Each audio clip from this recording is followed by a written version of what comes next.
Hello everyone, this is Vishal here. Welcome to my channel V Shiksha. और जल्दी से हम लोग एक बार रिकॉल कर लेते हैं कि प्रीवियस वीडियोस में हम लोगों ने क्या क्या पढ़ा है।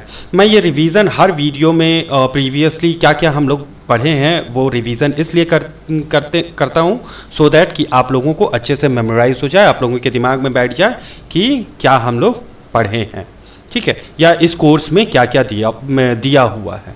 ठीक है, तो जल्दी से एक बार रिकॉल कर लेते हैं और देख लेते हैं कि क्या क्या हम लोग प्रीवियस वीडियोस में हम लोगों ने पढ़ा है। तो हम लोगों ने लाइफ प्रोसेस के बारे में जाना है, मेंटेनेंस प्रोसेस क्या होता है, मतलब कि कौन कौन सा ऐसा प्रोसेस होता है जो कि फॉलो करके एक लिविंग ऑर्गेनिज्म सर्वाइव करता है। न्यूट्रिशन का नॉर्मल डेफिनेशन देखा था और ऑटोट्रॉपिक और हेटेरोट्रॉपिक न्यूट्रिशन के बीच का डिफरेंसेस भी देखा था। साथ ही साथ हम लोगों ने फोटोसिंथेटिक ऑटोट्रॉप, केमोसिंथेटिक ऑटोट्रॉप्स और एक प्रोसेस जो कि प्लांट्स में जनरली होता है फोटोसिंथेसिस, उसके बारे में डिटेल वे में हम लोगों ने जाना था। कुछ मॉलिक्यूलर फार्मूला भी देखा था और इवेंट्स इन फोटोसिंथेसिस को हम लोगों ने देखा था। साथ ही साथ फोटोसिंथेसिस कहाँ पर होता है वो भी हम लोगों ने जाना था। Cross section of the leaves कहाँ पर होता है, क्लोरोप्लास्ट कहाँ होता है, और पूरा का पूरा लीव्स को अगर काटा जाए तो उसका डाइसेक्शन, मतलब उसके अंदर का पार्ट जो भी है वो हम लोगों ने देखा था। स्टोमेटा, गार्ड सेल के बारे में जाना था हम लोगों ने। हेटेरोट्रॉपिक न्यूट्रिशन क्या होता है, होलोजोइक न्यूट्रिशन, सेप्रोट्रॉपिक न्यूट्रिशन और पैरासाइटिक न्यूट्रिशन के बारे में डिटेल में हम लोगों ने देखा था। यूनिसेलुलर में डाइजेशन किस तरीके से होता है ये हम लोगों ने पढ़ा था। उसके बाद फिर मल्टी सेलुलर में भी डाइजेशन कहाँ होता है, कैसे होता है, ये सब हम लोगों ने जाना था। ठीक है, साथ ही साथ हम लोगों ने ये देखा था कि रिलेटेड ऑर्गन्स क्या होता है, एक ओवरव्यू लिया था। उसके बाद फिर digestive system in human body में पूरे के पूरे डाइजेस्टिव सिस्टम को हम लोगों ने एक बार ध्यान से देखा था। फिर उसके बाद हम लोगों ने ये डिसाइड किया था कि जो डाइजेशन प्रोसेस होता है कंप्लीट, उसको हम लोग 4 फेज में पढ़ेंगे। Digestion in mouth, digestion in stomach, digestion in small intestine and digestion in large intestine. ठीक है, तो हम लोगों ने ऑर्गन मतलब माउथ के बारे में पढ़ लिया था। टीथ, टंग क्या होता है, कैसा होता है, और बकल कैविटी में माउथ में जो डाइजेशन होता है वो हम लोगों ने पढ़ लिया था। साथ ही साथ एक मोशन जो कि पेरिस्टाल्टिक मोशन होता है, इस तरीके का पेरिस्टाल्टिक मोशन को समझा था जो कि जनरली एसोफेगस में होता है। तो आ जाते हैं हम लोग वो पार्ट में जहां पर हम लोग देखेंगे कि स्टमक में कैसे डाइजेशन होता है, स्टमक में कौन कौन सा एंजाइम्स रहता है और वो एंजाइम्स किस तरीके से फूड को डाइजेस्ट होता है। बट बिफोर गोइंग फर्दर, आगे जाने से पहले एक चीज़ मैं आपको ज़रूर बताना चाहूँगा कि जो डाइजेशन होता है हमारे फूड मटेरियल में, जो भी डाइजेशन होता है या टूटता है या कोई भी कंपोनेंट अगर फूड टूटता है तो वो बेसिकली आपको 3 चीज़ के बारे में पढ़ना है। पहला फैट, दूसरा कार्बोहाइड्रेट एंड तीसरा प्रोटीन। ये 3 ही ऐसा चीज है जिसका कि डाइजेशन हम लोग पढ़ेंगे। हमारा जो भी एंजाइम्स होगा वो सारा का सारा यही 3 चीज को बेसिकली डाइजेस्ट करता है। वाटर एंड मिनरल्स, ठीक है, इसको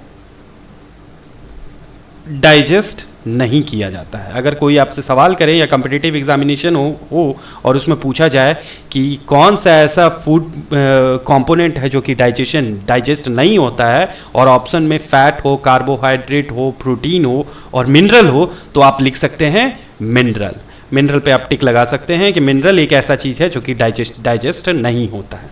ठीक है, तो बेसिकली आपको याद रखना है कि फैट, कार्बोहाइड्रेट और प्रोटीन का ही डाइजेशन होता है। माउथ में भी हम लोगों ने देखा था, तो माउथ में स्टार्च था, बेसिकली स्टार्च और कुछ नहीं, स्टार्च एक्चुअली कार्बोहाइड्रेट्स ही होता है, और यही कार्बोहाइड्रेट एक्चुअली में माल्टोज में कन्वर्ट हो जाता है, जो कि हम लोगों ने लास्ट पार्ट में पढ़ा था। ये पार्ट में हम लोग देखेंगे कि स्टमक में किस किस चीज़ का डाइजेशन होता है और किस तरीके से कौन सा एंजाइम्स काम करता है। ठीक है, बट बिफोर गोइंग फर्दर, आगे जाने से पहले मैं एक छोटा सा रिक्वेस्ट ज़रूर है फ्रेंड्स कि अगर आपको मेरा वीडियो या अगर आपको मेरा पढ़ाने का तरीका अच्छा लगता है तो प्लीज़ प्लीज़ प्लीज़ आप इसे शेयर करें, ज़्यादा से ज़्यादा लोगों को शेयर करें। तो आते हैं स्टमक के ऊपर में। Once food get inside the stomach it secrete hydrochloric acid. हम लोगों ने पेरिस्टाल्टिक मोशन से ये देख लिया था कि हाँ भाई एक पेरिस्टाल्टिक मोशन एसोफेगस में होगा जिससे कि स्टमक में आपका फूड आ जाएगा। जैसे ही फूड स्टमक के अंदर में आता है, ठीक है,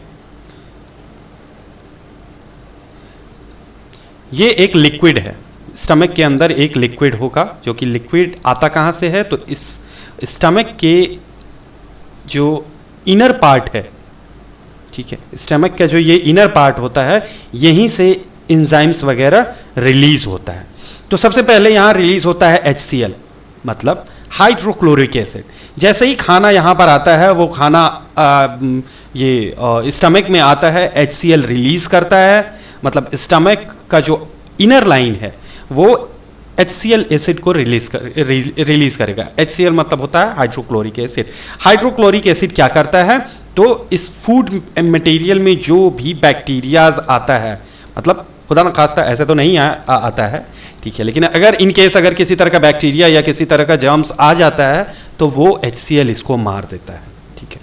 एक क्वेश्चन जरूर आएगा कि HCl अगर मान लीजिए कि इसको मार देता है, किल कर देता है, तो अगर बैक्टीरिया किलिंग कैपेबिलिटी है इस HCl में, तो ये हमारा ह्यूमन बॉडी का जो स्टमक है उसको भी नुकसान पहुंचा सकता है, बिल्कुल पहुंचा सकता है, ठीक है। तो उस नुकसान से बचने के लिए स्टमक क्या करता है, इसके इनर लाइन में एक म्यूकस लाइक मेम्ब्रेन को से कवर कर लेता है अपने आप को, और इसी कवरिंग की वजह से HCl से बेसिकली स्टमक बच जाता है।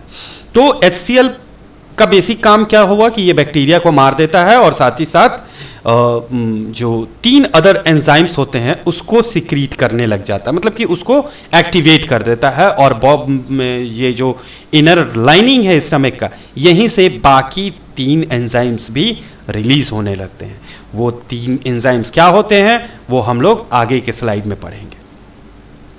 तो बेसिकली एक चीज और है कि इस स्टमक के अंदर जो लिक्विड होता है, इस लिक्विड को हम लोग जानते हैं गैस्ट्रिक जूस के नाम से, गैस्ट्रिक जूस, ठीक है। तो ये जो लिक्विड होता है जो कि स्टमक के अंदर में रहता है, इसको हम कहते हैं गैस्ट्रिक जूस। चलिए अब अदर एंजाइम्स के बारे में हम लोग देखते हैं कि अदर एंजाइम्स क्या करता है। सबसे पहले आते हैं हम लोग पेप्सिन के ऊपर में।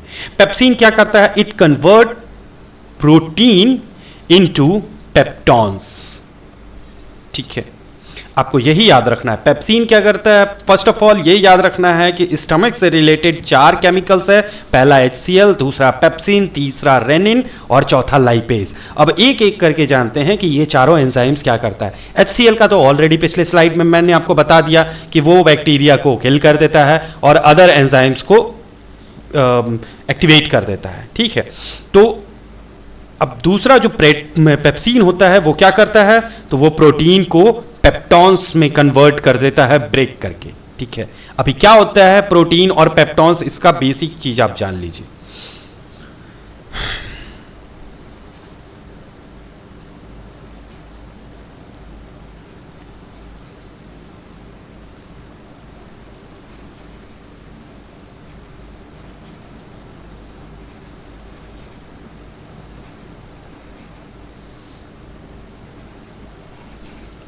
बेसिकली जो प्रोटीन होते हैं वो अमाइनो एसिड का लॉन्ग चेन होता है।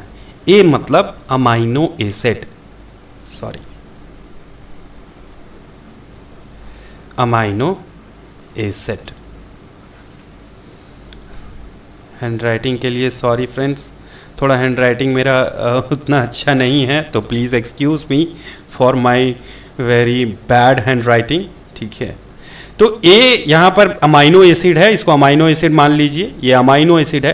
तो एक प्रोटीन क्या होता है, ये long chain of amino acid होता है। तो ये पेप्सिन क्या करता है कि यही पेप्सिन इस प्रोटीन को ब्रेक करता है। ब्रेक करता है मतलब छोटे छोटे टुकड़े में ब्रेक कर देता है। तो अगर छोटे छोटे टुकड़े में कन्वर्ट होता है तो वो कैसा बन जाएगा, ऐसा, ऐसा, फिर ऐसा, फिर ऐसा, मतलब small chain of amino acid हो जाएगा। ये अमाइनो एसिड का जो स्मॉल चेन होता है, जो कि प्रोटीन के चेन से टूट करके अलग हो जाता है, उसको हम जनरली कहते हैं पेप्टॉन्स। ये जो छोटा चेन है इसको हम कहते हैं पेप्टॉन्स। तो बेसिकली पेप्सिन का क्या काम हुआ? पेप्सिन का काम हुआ कि वो प्रोटीन को तोड़ करके पेप्टॉन्स में कन्वर्ट कर देता है। अब हम आ जाते हैं रेनिन के पास कि भैया रेनिन क्या करता है। हमारे शरीर में जो भी लैक्टिक, बहुत सारा ऐसा मटेरियल होता है जो कि लैक्टिक मटेरियल होता है, ठीक है। लैक्टिक मटेरियल या लैक्टिक फूड मान लीजिए, ठीक है। जैसे कि मान लेते हैं कि स्वीट्स हुआ, ठीक है। ज़्यादातर स्वीट्स जो होता है वो आपका मिल्क या डेयरी प्रोडक्ट से बनता है। हम लोगों के शरीर में डेयरी प्रोडक्ट जब से हम लोग जन्म लेते हैं तब से वो डेयरी प्रोडक्ट हमारे शरीर में आता रहता है, या फिर लैक्टिक मटेरियल जो होता है वो हमारे शरीर में आता रहता है स्टार्टिंग फ्रॉम मिल्क। मदर का मिल्क अगर हमारे पेट में जा रहा है तो मदर का मिल्क भी एक लैक्टिक मटेरियल है। अब हर एक लैक्टिक मटेरियल में एक केमिकल होता है जिसको कि हम कहते हैं कैसीन, ठीक है। ये रेनिन क्या करता है, इसी कैसीन के साथ में मिल करके, ठीक है। कैसीन बेसिकली एक लैक्टिक प्रोटीन है। स्वीट्स हुआ, जैसे स्वीट्स हुआ, मिल्क हुआ, कैसीन नाम का एक मिल्क प्रोटीन होता है। कैसीन को हम मिल्क प्रोटीन भी कहते हैं, ठीक है। तो इस कैसीन की हेल्प से या इस कैसीन की मदद से रेनिन क्या करता है, कैल्शियम को कैल्शियम पैरासिनेट में कन्वर्ट कर देता है, ठीक है। कैल्शियम तो आप जानते हैं कि कैल्शियम क्या होता है। कैल्शियम पैरासिनेट एक्चुअली में कर्ड को कहते हैं, ठीक है। कर्ड को एक्चुअली जो ब्रेक हो जाता है, जो लैक्टिक मटेरियल अगर ब्रेक हो जाता है और कर्ड की तरह बन जाता है तो उसको हम कैल्शियम पैरासिनेट कहते हैं। आप लोगों ने ध्यान दिया होगा कि कोई भी बच्चा जो कि छोटा होता है, मतलब less than the age of 2-3 साल से नीचे के एज के जो भी बच्चे होते हैं उनके अगर मिल्क पिलाया जाता है तो कभी कभी बच्चे क्या होते हैं, मिल्क पीते ही उसको वोमिट कर देते हैं। तो आप ये सोचते होंगे कि भाई अंदर तो दूध गया था, या अचानक दूध तुरंत दही कैसे बन गया, दही जैसा क्यों बन गया, ठीक है। तो ये इसी वजह से होता है कि वो जैसे ही अंदर जाता है वो उस केमिकल की मदद से, मतलब ये रेनिन और कैसीन की मदद से कैल्शियम जो मिल्क के अंदर का कैल्शियम होता है वो कैल्शियम पैरासिनेट में कन्वर्ट हो जाता है, ठीक है। बेसिकली कर्ड को हम कैल्शियम पैरासिनेट कहते हैं। नाउ तो रेनिन का काम यही होता है कि with the help of casein it convert calcium into calcium paracaseinate, ठीक है। अब आ जाते हैं लाइपेज के पास कि लाइपेज क्या करता है। लाइपेज बेसिकली फैट को कन्वर्ट करता है, किसमें? तो फैटी एसिड में। तो lipase convert fat into fatty acid. अब स्टमक में क्या होता है कि स्टमक में कार्बोहाइड्रेट का किसी तरह का डाइजेशन नहीं होता है। मतलब फूड मटेरियल में अगर कोई कार्बोहाइड्रेट है, जैसे कि स्टार्च, माउथ में स्टार्च जो था वो कार्बोहाइड्रेट था, वो कन्वर्ट होकर के माल्टोज में कन्वर्ट हो गया था, लेकिन यहाँ पर वैसा नहीं होता है। स्टमक में कार्बोहाइड्रेट का डाइजेशन नहीं होता है, इसी वजह से डाइजेशन इन स्टमक जो होता है उसको हम पार्शियल डाइजेशन कहते हैं। मतलब स्टमक में जो डाइजेशन होता है उसको पार्शियल डाइजेशन कहते हैं, ठीक है। इसलिए क्योंकि उसमें कार्बोहाइड्रेट्स का डाइजेशन नहीं होता है, बाकी प्रोटीन का होता है, फैट का होता है, और कैल्शियम पैरासिनेट में कन्वर्ट हो जाता है, ठीक है। तो ये 3 केमिकल और एक HCl जो कि स्टमक में होता है। अब हम आ जाते हैं 2 इंपॉर्टेंट ग्लैंड्स के बारे में। अच्छा, एक छोटा सा चीज आपको बताना जरूर चाहूंगा, एक छोटा सा आपको डिटेल में जरूर देना चाहूंगा, ठीक है। वो है ग्लैंड्स के बारे में, ठीक है। ग्लैंड्स बेसिकली एक्चुअली में अभी तक में मैंने आपको ग्लैंड्स के बारे में नहीं पढ़ाया है। जो हमारा ग्लैंडुलर सिस्टम है, जो भी हमारा ग्लैंड्स है हमारे शरीर के अंदर, जो बेसिकली आपके चैप्टर्स में एंडोक्राइन सिस्टम के नाम से बताया गया है, एंडोक्राइन सिस्टम के नाम से चैप्टर है, वो चैप्टर मैंने आपको नहीं पढ़ाया है, ठीक है। बट मैं उसका भी कोर्स करूंगा और वो भी आपको ज़रूर पढ़ाऊंगा। बट आगे जाने से पहले एक छोटा सा डिटेल्स मैं आपको ज़रूर देना चाहूँगा ग्लैंड्स के बारे में कि ग्लैंड्स होता क्या है। जो भी ऑर्गन शरीर का किसी तरीके का केमिकल को रिलीज करे उसको हम कहते हैं ग्लैंड्स, ठीक है। तो अब ये केमिकल जो होता है वो आइदर ये भी हो सकता है, मतलब समझिए मेरे ख्याल से शायद मैंने लास्ट वीडियो में भी ये डिटेल किया है, बट एक बार मैं फिर से आपको बता देता हूँ कि ये जो ग्लैंड्स है वो आइदर हार्मोन को रिलीज करेगा, मतलब वो केमिकल आइदर हार्मोन्स होगा या फिर एंजाइम्स होगा, ठीक है। मतलब कुछ ग्लैंड्स ऐसे होते हैं जो कि हार्मोन्स को रिलीज करते हैं, कुछ ग्लैंड्स होते हैं जो कि एंजाइम्स को रिलीज करते हैं, ठीक है। तो बेसिकली हमारे पास में दो ऐसा ग्लैंड्स है जो कि एंजाइम्स को रिलीज करता है या एंजाइम्स को सिक्रीट करता है for the digestion of our food. तो यहाँ पर दो इंपॉर्टेंट ग्लैंड्स के बारे में जान लेते हैं, liver and pancreas.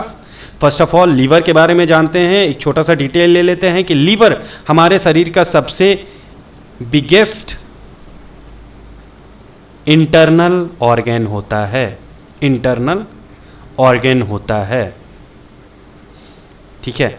External organ नहीं होता। अगर बॉडी का ऑर्गन पूछा जाए तो बिगेस्ट ऑर्गन स्किन होता है। Skin is the biggest organ of the body, ठीक है। और पेनक्रियाज एक ऐसा ग्लैंड्स है जो कि मिक्स्ड ग्लैंड्स होता है। ये हम लोग एंडोक्राइन सिस्टम जब पढ़ेंगे तो हम लोग जान जाएंगे कि पेनक्रियाज क्या होता है और किस तरीके से वो काम करता है। बट फिलहाल आप इतना जान लीजिए कि जो लिवर होता है ये बेसिकली लिवर का पिक्चर मैंने यहाँ पर दे रखा है, ये लिवर है और ये हमारे शरीर में यहाँ पर रहता है, ठीक है। ये वाला जो पोजीशन है स्टमक के जस्ट ऊपर, ठीक है, हार्ट के नीचे। तो ये वाला जो पार्ट है, ये वाला पार्ट हमारा लिवर होता है, ठीक है। बहुत ही इंपॉर्टेंट पार्ट है लिवर। और दूसरा पेनक्रियाज एक्चुअली लिवर से ही सटा हुआ एक छोटा सा और पार्ट होता है जो कि अदर केमिकल्स को या अदर एंजाइम्स को रिलीज करता है। देख लेते हैं कि लिवर क्या रिलीज करता है और पेनक्रियाज क्या रिलीज करता है। ये जानिए कि लिवर में एक छोटा सा और पार्ट होता है जिसको कि हम गॉल ब्लैडर कहते हैं। ये जो ग्रीन कलर का पार्ट आपको दिख रहा होगा यहाँ पर सटा हुआ, ये एक्चुअली गॉल ब्लैडर है। इसका क्या फंक्शन है? बेसिकली इसका फंक्शन कुछ नहीं है, ये जो लिवर सिक्रीट करता है, लिवर बेसिकली सिक्रीट करता है बाइल जूस को सिक्रीट करता है, ठीक है। और ये सिक्रीट करने के बाद में एक स्मॉल टेम्पोररी थैली होता है, इस थैली में स्टोर करके रखता है। और गॉल ब्लैडर का बेसिकली काम यही है कि जो एंजाइम लिवर सिक्रीट करता है उसको थोड़ी देर के लिए अपने सैक में या अपने पास में स्टोर करके रख सके। अब ये जो बाइल जूस होता है ये एक पाइप के साथ जुड़ा हुआ रहता है पेनक्रियाज में, जिसको कि हम कहते हैं बाइल डक्ट, ठीक है। तो हम लोग ये जान गए कि लिवर सिक्रीट करता है बाइल जूस, गॉल ब्लैडर उस बाइल जूस को स्टोर करके रखता है, ठीक है, जो कि बाद में बाइल डक्ट के थ्रू पेनक्रियाज में डाल दिया जाता है। उसके बाद फिर पेनक्रियाज अगेन बाइल जूस के साथ साथ एक और ये रहेगा, नॉट एक बल्कि 3 अदर एंजाइम्स को सिक्रीट करेगा। पहला है ट्रिप्सिन, दूसरा है लाइपेज और तीसरा है अमाइलेज। ये 3 केमिकल्स को वो सिक्रीट करेगा।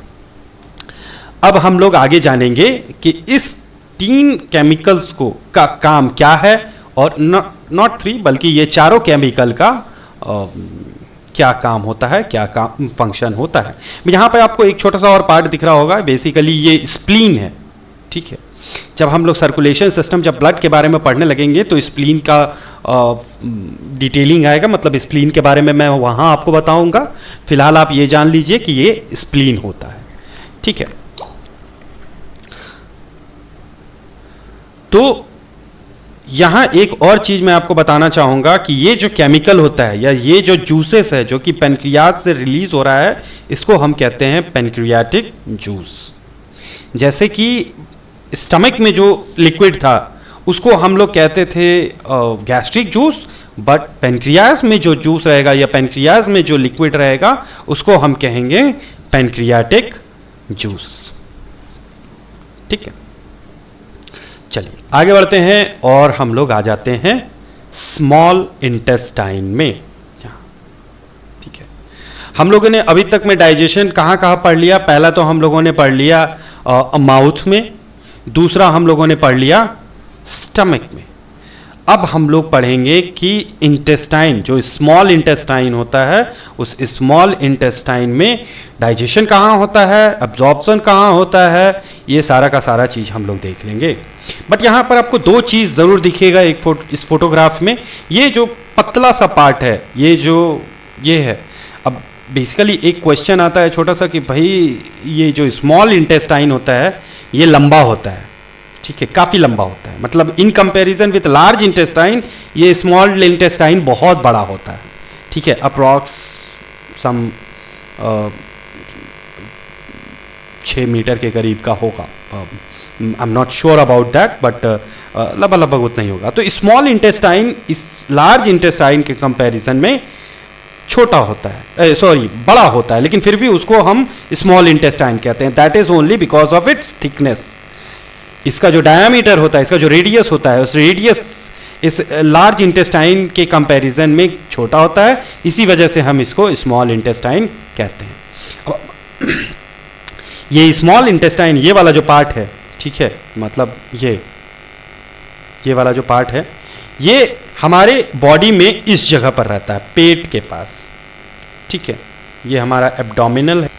तो स्मॉल इंटेस्टाइन बेसिकली 3 पार्ट में डिविजिबल रहता है। पहला, जिसको कि हम कहते हैं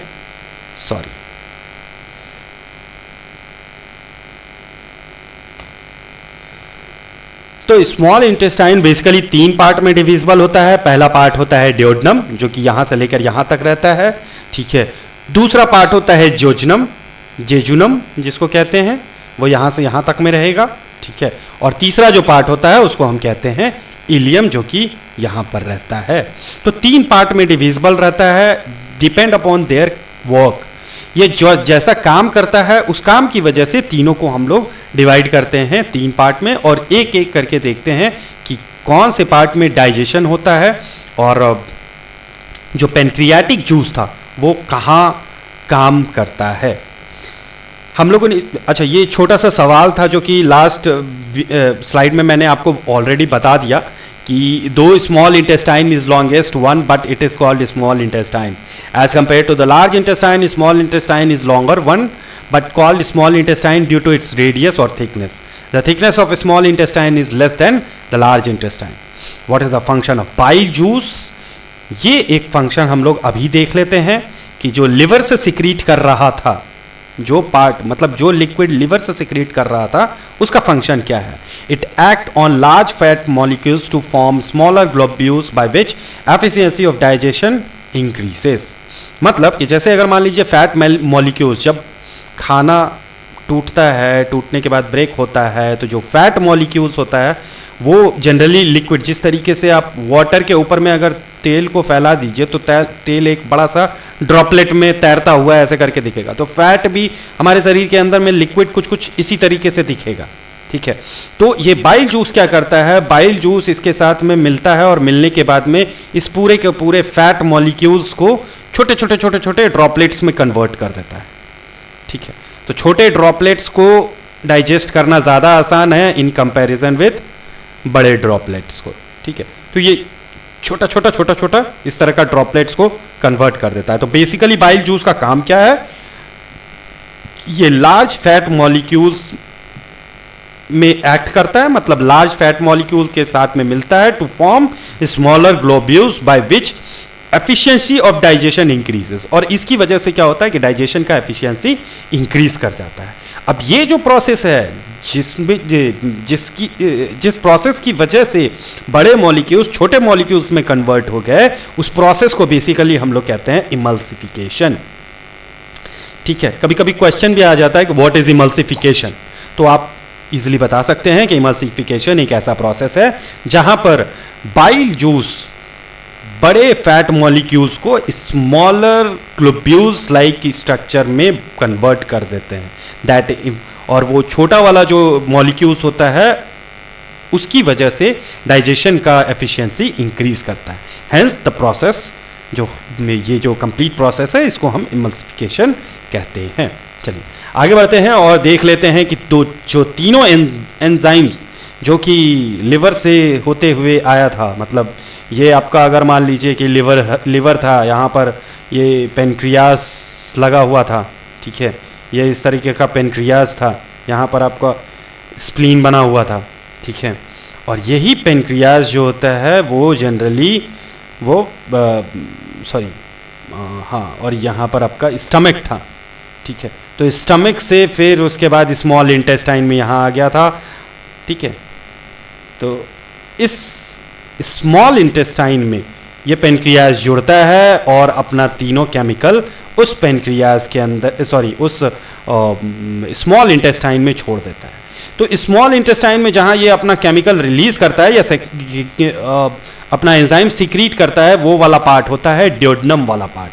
मतलब स्मॉल इंटेस्टाइन का जो ड्यूोडेनम वाला पार्ट होता है वहाँ पर पेनक्रियास द्वारा या पेनक्रियाटिक जूस अंदर आता है और अपना काम शुरू कर देता है, ठीक है, यहाँ पर digestion of the food start हो जाता है, ठीक है।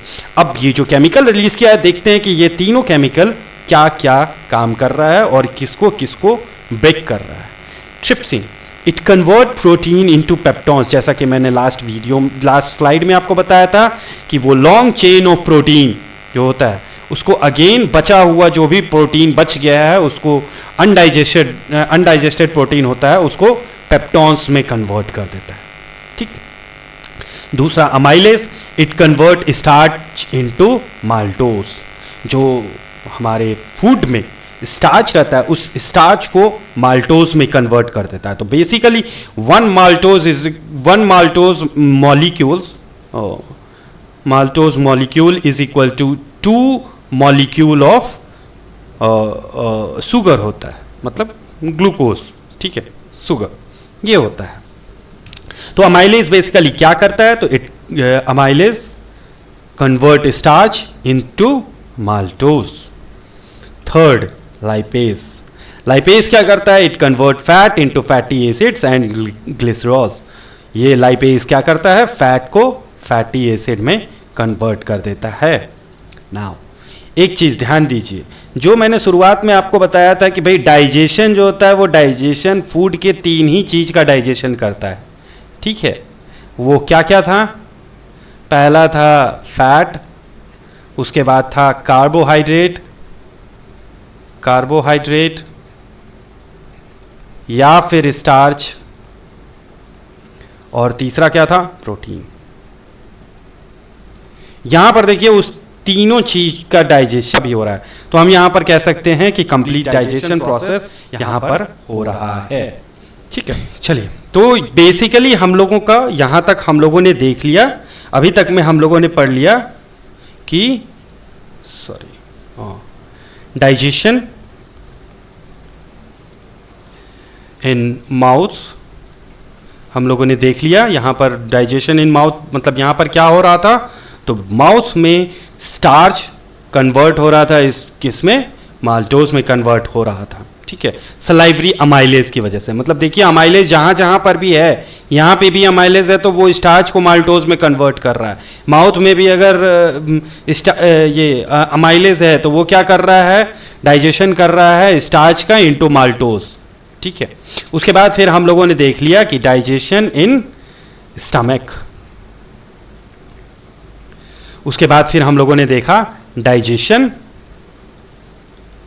In small intestine.